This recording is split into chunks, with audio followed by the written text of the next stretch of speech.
Hello beautiful people, my name is Zach Dowdy and today we're going to be talking about behind the scenes of skateboarding, this new lens for your iPhone. It's crazy. Before we go into that, I've been making skateboard videos for about 20 years and the equipment, everything you use has changed so much. It's so much more accessible than it ever was before. The first video camera I ever actually shot on was this Super 8 camera that my dad got me back in the day. Now it's so easy with iPhones. I went from this to a VX to the HVX, but today it's going to be more specifically about this really rad fisheye from Sandmark. Sandmark is a company from San Diego. They actually did send me this fisheye to do a review on and to try to test it out. I went to the skate park a couple days ago to meet up my friend Andy Mack and Braden, and we basically really tested this thing out. We put it in different environments. It got kicked. We did lines. We did single tricks. I actually set up a whole handle. I have this whole sort of setup that I think could be the potential for filming in the future full-length skateboard videos. So that's kind of what we're going to dive in today and just see, is this fisheye, this new extension for fisheye for your phone, better than the iPhone fisheye, native fisheye? The difference between this and the iPhone fisheye, and if we get vignetting, any distortion like that, how the colors are, and just in general, if this is a practical setup for the future of filming skateboard videos.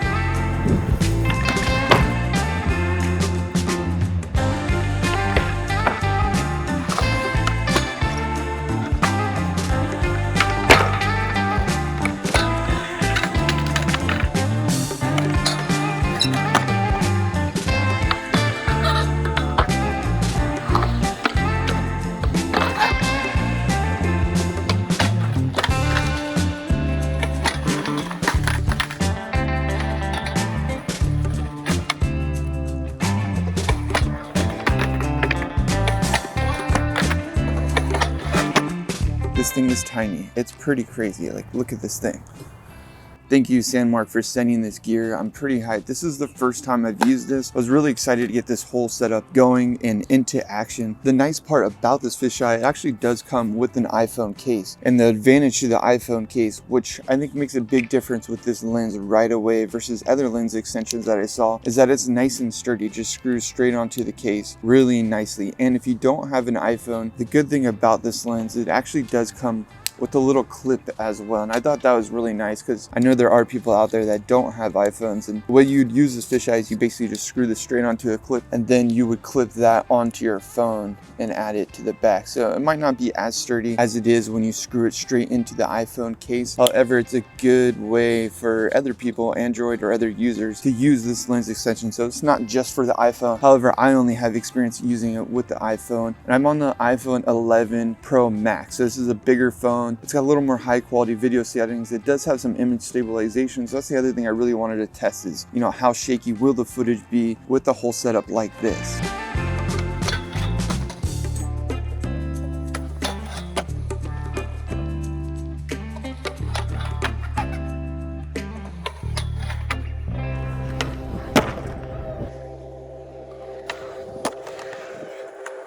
For example, this is kind of the whole thing. You got to put the case on first, which is pretty easy. It snaps right on there. The thing about this case, I noticed it's harder to get off than to get on because there's so much structure right here. So if you're swapping out your case in between another phone case, it could be a little bit time consuming. The nice part is this is a decent case, so you can just leave this on your phone as a regular day use and then also have the lens extensions right there ready to go.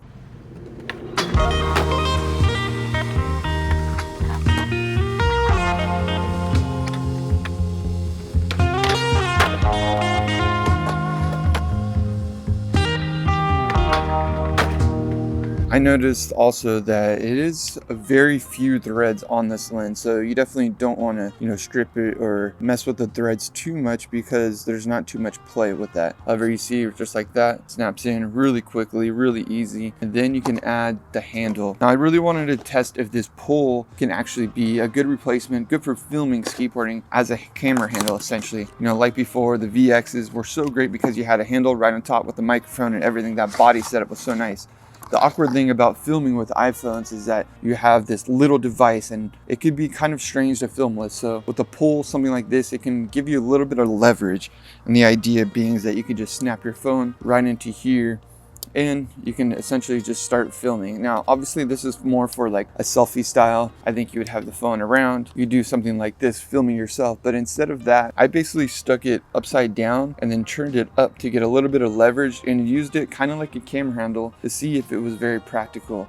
And some of my thoughts after using it like a handle, I will say I had to get used to it. At first, I got too close, I was too far in there. But after a while, I did film a line with Andy on these two ledges, and I thought it came out pretty good. The one hard part sometimes was I wasn't sure how close to be. And that's the thing you have to figure out with any new fisheye. There was a few times where Andy did kick the lens, and to be honestly, nothing happened with the lens. It responded really well, just like any other lens or action camera. It just basically, he kicked it with his foot. I looked at it, there was like a little smudge, cleaned the smudge, and everything was good. So this lens can definitely take the abuse of skateboarding. I mean, that was the first kick right away, the first session. Nothing bad happened on it. But the point that I'm getting at is it was hard for me to really see my phone, what I was filming while I was filming, because I kind of had to get a little bit of leverage. Because when you're filming skateboarding, you want a low to high angle, because that's what really dramatizes everything. It's the point of the fisheye. So a tray flip, you can see everything in the air, and you want to get to the side of the skateboard so you can see everything that's going on. If you're behind them, it's going to be hard. If you're in front, that is a really cool angle. But the point that I'm getting at, I did have a hard time really finding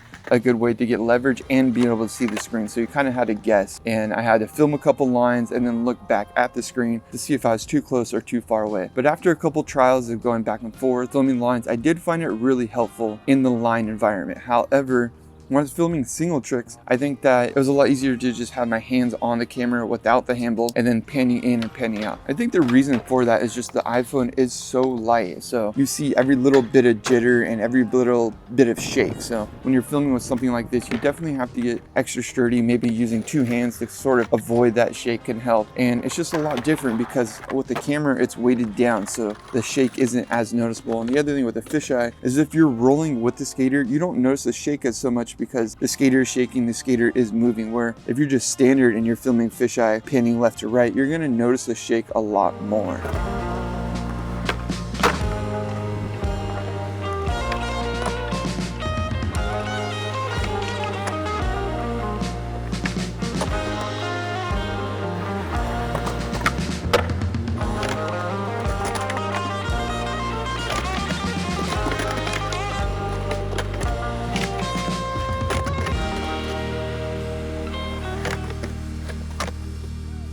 So some of the questions I really wanted to figure out with this iPhone lens is this the best iPhone fisheye extension for filming skateboarding? And I shouldn't just say iPhone. Is this the best fisheye extension for filming skateboarding on a mobile device? And the next thing I really wanted to figure out is there's distortion in this fisheye like there is a lot of other iPhone extensions to fisheyes. I always notice there's a lot of distortion in the edges, so I really want to test that and see how it compares to something like a Mark 1, which everyone loves, a VX1000 fisheye. How does it compare to something like that? What does it look like? Also, obviously, I want to know the difference between this fisheye and the native fisheye that comes with the iPhone, because obviously now that iPhones have a fisheye built into them, is it worth it having this extension? There's definitely things that I think we have to talk about and discuss in this video. So this is a 10mm multi-coated lens, and when they say multi-coated, I think the point being is that there's almost a natural density filter on it. It's not really an ND filter, but the point that I'm getting at, something I really noticed, is that it doesn't have that crazy highlight, overexposed highlight, which comes with a lot of iPhone extensions or phone extension fisheyes, is that it gets really, really bright. This thing almost has like, it almost crushed everything down. The colors are really nice. It's a little bit more flat than the normal iPhone footage, which can be really hard to work with in my opinion. It's so sharp, it's over sharpened, and it just doesn't look really good. This kind of almost softened things off in the edges, in the vignetting of the edges of the fisheye, which is really nice. It's a big change from the fisheye native to the in-camera fisheye, because the fisheye that comes with the iPhone, the native fisheye with this camera, I notice has a lot of vignetting, has a lot of distortion once you get to the edge of the camera. So you'll see a head get really long or a body get really long, and especially with skateboarding, when the skater's rolling out of the frame, you'll see all of a sudden they like get all distorted. With this lens, there really wasn't much distortion. I really noticed that really well. If there was distortion, it almost got blurry, like as it got to the edge and the skater went out of the edge, it would almost get unfocused. And I noticed that in quite a few of the clips. It would be out of focus as they came in and get focused, and then be out of focus as they left the frame. And I thought that was really nice. I prefer it to be a little bit blurry than to have a bunch of distortion and just weird vignetting going on. So as far as the vignetting and the overall distortion of this lens, it was really, really good. I didn't notice the difference, and you can let me know down below if you can tell this is an iPhone extension or just any camera fisheye. Now, would I use this again, and who is this fisheye for? Honestly, yes, I'm definitely excited to use this fisheye again. The nice part is I can film upside down and just get vertical video really easy with this. So I think that would be the future of this lens, and what I'll use it for is maybe YouTube shorts or Instagram or things of that nature. As far as filming wide lens with this, I still like using my camera because I just enjoy having more of that color range, having more of that data in the image so I can manipulate the colors a little more and things like that. However, if it's a run and gun situation or if my camera dies, this is a really good option because it's so accessible. I can just pull it out and screw it on. For example, when I was out in New York, it'd been really nice to have this just to get quick B-roll and rolling through the street. So I think this can definitely be a good substitute for filming skateboarding altogether. You can film a full-length video definitely on a phone like this now. Like I said, this is the iPhone 11 with this fisheye extension. I'll leave links down below to all of this gear, the pull, the extension. The nice part about this, like I said, is you can also use the clip and use that on any other phone. So you're not limited to just an iPhone, which I think is really nice. So yeah, lastly, to finish it up, you know, gone from something like this, my Super 8, to something like this, and having accessibility to filming things like that is so cool. It's so nice. And this fisheye really does level up the game, I will say. I want to spend some more time with this, getting it more stable, having it in hand and shooting lines, but I definitely think I'll be using this lens in a lot of different conditions. And even for YouTube, that is, like if you're thinking about starting a YouTube channel or if you have a YouTube channel, I highly suggest this versus the iPhone fisheye. I just think it looks so much better, and especially for skateboarding. Fisheyes just level up the game for skateboarding in general. Ever since the fisheye has come into life, basically, in filming skateboarding, nothing has really changed the game since then. There's no better extension to filming than a fisheye for skateboarding. You can just see so much of it. It really just gets you right into the mixture, sees all the action right away. And I think this is a great substitute for even something like a GoPro. You saw and you kicked it right away, nothing happened. So the only disadvantage is obviously you can't go underwater with something like this, but you probably could get a whole case, you know, a housing case for water. But let me know your comments down below. Make sure you subscribe if you're not already for more videos like this one. See you guys in the next one. Mash. Just tip it away, put it in your pouch. There's your filming gear. There's your whole setup right there. You can make pretty much a full-length skate video with just this now. Blows my mind. It's craziness. No. Did it really? Yeah. Oh, the whole thing. Wow. What kind of trucks are those? Trucks. Shout out trucks. That's horrible. Sorry, dude. Huh?